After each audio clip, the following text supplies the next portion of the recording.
ხომ გითხარი, გაფრინდებიან მეთქი შეგალსტუკიანო.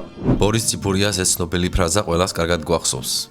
მაგრამ ცოტამ თუ იცის რა მოხდა გადასაღებ მოედანზე, როცა ეს ხის ჩიტი მართლა ჰაერში აფრინდა. რეჟისორ ელდარ შენგელაიას იმდენად რთული და აბსურდული სცენარი ჰქონდა, რომ საბჭოთა ცენზურამ ფილმი თითქმის წარმოებაშივე დაბლოკა. მათი ბიუროკრატიული ლოგიკით ციხიდან გაქცევა და ცაში აფრენა რეალობიდან გაქცევის ღია სიმბოლო იყო. რეჟისორმა ჩინოვნიკებს უთხრა ეს უბრალოდ უწყინარი ზღაპარი იყო და გადასაღებ მოედანზე კი ნამდვილი საინჟინრო ქაოსი მოაწყო. დღეს მოგიყვებით რა ხდებოდა გადასაღებ მოედანზე, როგორ ჩარიეს საქმეში საიდუმლო სამხედრო საავიაციო ბიურო და რატომ ეძებდნენ ქრისტეფორემ გალობლიშვილს თვეების განმავლობაში. სცენარის საწყისი ვერსია სრულიად განსხვავებული იყო. რეზო გაბრიაძეს თავიდან უნდოდა გადაიღო ბიოგრაფიული ფილმი პირველ ქართველ ფრინავზე, მაგრამ მუშაობის პროცესში მიხვდა, რომ მშრალი ფაქტები მის ფანტაზიებს ზღუდავდა. ხოდა ადგა ყველაფერი აურია, დაამატა ცოტა აბსურდი და მოგვიანებით ეს ისტორია წიგნადაც გამოსცა. უცხო ჩიტი. სიუჟეტი ხომ გახსოვთ? ერთაოს ბრეგვაძე სოფლიდან ქალაქში ჩამოდის. მემანქანის ექსცენტრიული ცოლი მარგალიტა უყვარდება. მარგალიტას როლს თავად რეჟისორის ულამაზესი მეუღლე არიადნა შენგელაია ასრულებდა. ხოდა ამ მარგალიტას გამო ერთაოს ისეთ შარში ეხვევა, პირდაპირ საპატიმროში უკრავენ თავს. კი, მაგრამ მაინც რა მოხდა ასეთი? ქალი შემიყვარდა ნამეთმა. პერსონაჟების გარდა ცალკე აღნიშნვის ღირსია ფილმის უნიკალური გეოგრაფია. რეჟისორმა ელდარ შენგელაიამ გადაღების ლოკაციები საქართველოს რამდენიმე რეგიონზე გადაანაწილა, რამაც სურათს განსაკუთრებული მასშტაბი შეძინა. მთავარი ლოკაცია საპატიმრო, სადაც ქრისტეფორე ერთაოს გაიცნობს. ქრისტეფორემ გალობლიშვილი გარიყულადან. ერთაოს ბრეგვაძე ძუყნურიდან. დიდაც სიამოვნო.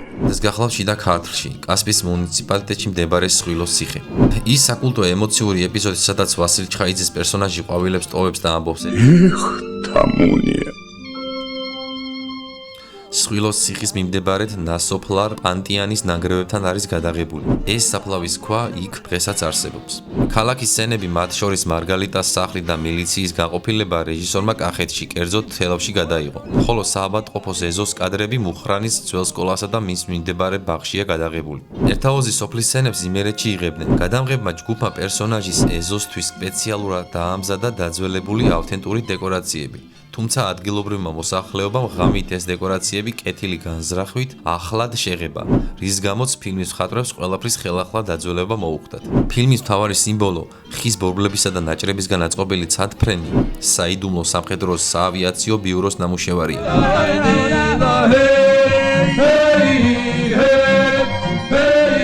საინჟინრო კონსტრუქციის შექმნის რეალური პროცესი ასე გამოიყურებოდა. საფრენი აპარატის თავდაპირველი იდეა პირველი ვიზუალური ესკიზის სცენარისტმა რეზო გაბრიაძემ უბრალო ფურცელზე დახატა. ელდარ შენგელაიამ ოფიციალური გზებით და ნაცნობობის დახმარებით მიაღწია სამხედრო ავიაციის მაღალჩინოსნებამდე.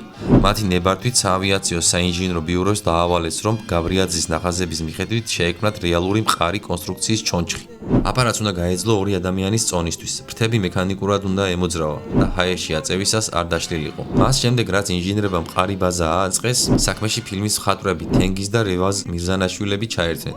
სწორედ მათ მისცეს აპარატს ის გიჟური იერსახე, დაუმატეს ძველი საწოლის ბადეები, ბორბლები და ნაჭრები, რათა კონსტრუქციას სამხედრო კი არა შერეკილების ხასიათი ჰქონოდა. როგორ დაფრინავდა? აპარატს რეალურად ფრენის ფუნქცია არ ჰქონდა. კადრში მისი მოძრაობა, ფრთების ქნება და ჰაერში აწევა სპეციალური ფოლადის ტროსებისა და კადრს მიღმამ დამალული მძიმე ტექნიკის დამსახურება იყო. ქრისტეფორემ გალობლიშვილის როლზე ელდარ შენგელაიას მხოლოდ ვასილ ჩხაიძე უნდოდა. თუმცა გადაღებების დაწყებამდე მსახიობი სადღაც გაუჩინარდა. კინოსტუდიის თანამშრომლები თვეების განმავლობაში ეძებდნენ და ძლივს მიაგნეს.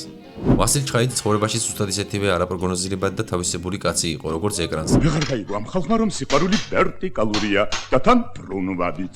გადასაღებ მოედანზე ის ხშირად უარს ამბობდა სცენარის ზუსტ გამეორებაზე. მისი ფრაზა „მე გახლავართ ქრისტეფორემ გალობლიშვილი გარიყულადან“ და ის მონოტონური სერიოზული ტონი კომედიურ სცენას აორმაგებდა. აქედან ვერ ამოშლით ვერა. ერთაოს ბრეგვაძის როლზე რეჟისორმა სრულიად გამოუცდელი 18 წლის დავით ჟღენტი დაამტკიცა. მას არანაირი სამსახიობო განათლება არ ჰქონდა. მისი ბუნებრივი შეშინებული და დაბნეული მზერა იდეალურად მოერგო პერსონაჟს. ვარ მეწავალ შორს გაგშორდები გაგეცლებ, მაგრამ შენი სიყვარული ჩამოვდნები, ჩამოვხნები. ფილმის წარმატების ნახევარი მის მუსიკაზე მოდის. საუნდტრეკზე ერთდროულად ორმა გენიოსმა იმუშავა, გია ყანჩელმა და ჯანსუღ კახიძემ. მათ გადაწყვიტეს, რომ მუსიკა არ უნდა ყოფილიყო უბრალოდ ფონი.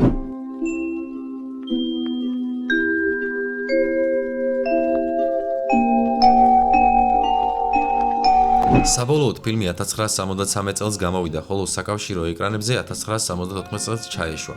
ცენზურამ ვერაფერი დააკრა, რადგან ხალხის სიყვარული მყისიერი და მასშტაბური იყო.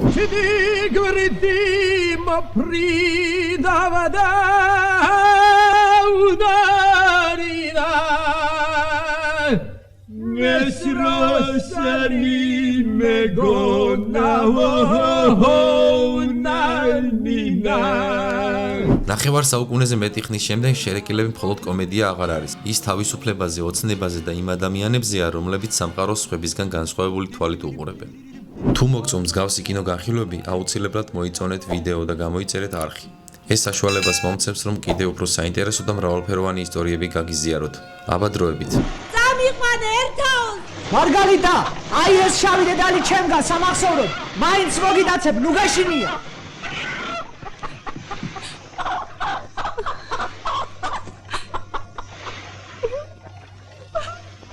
Ha!